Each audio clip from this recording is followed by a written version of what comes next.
Rebekah Vardy's decision to trademark the phrase Wagatha Christie may have been made out of fear, a brand protection expert has suggested. On Wednesday, Sophia Maxmed, owner of London Entertainment, confirmed to the PA news agency that her firm had registered Wagatha Christie as a trademark on behalf of its client, Mrs. Vardy. The phrase Wagatha Christie was coined after Mrs. Rooney accused Mrs. Vardy of leaking false stories about her private life to the press in a viral social media post in October 2019. Mrs. Vardy subsequently took Mrs. Rooney to the High Court for a libel battle, but a judge found that the latter's post was substantially true. Trademarking the phrase could be a clever way to make some money from any merchandise using the phrase following the publicity from her high-profile and costly legal battle last year. Charlotte Dooley, head of brand protection at Charles Russell Speechlys, said that despite Mrs. Vardy now having the power to stop the phrase being used in productions, such legal action may produce more negative press and incur further cost. She suggested the trademark may be an attempt to benefit from potential commercialization stemming from public interest around the trial and act as an insurance policy.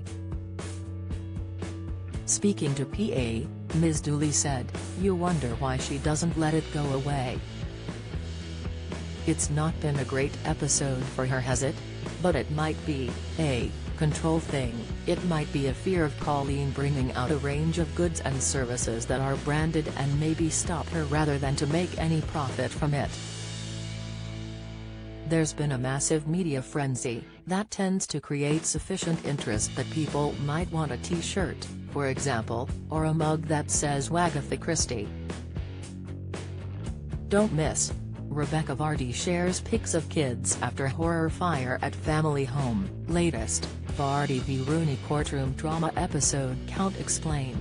Explainer, first trailer for Wagatha Christie series sees Rebekah Vardy grilled. Latest, Ms. Dooley noted there was significant reference to fashion in Mrs. Vardy's trademark registration as well as some slightly strange things including household sanitizers and mincing machines. "There's all kinds of cosmetics, dolls' clothes, there's loads of cosmetics bags and fashion jewelry," she said. "I just wonder if it's more sort of riding on the back of that publicity. People have been quite engaged with it and have found it entertaining. Perhaps it's that sort of element of it where there is some value instead. So make some money. It could be getting in there before someone else does and trying to have that control. Maybe there's no intention to use it, maybe it's a fear that somebody else will start using it, so it's a way of trying to shut it down."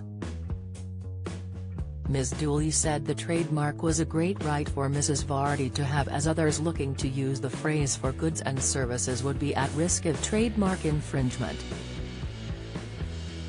She also noted that the phrase was only trademarked in the United Kingdom, making it very much a UK issue.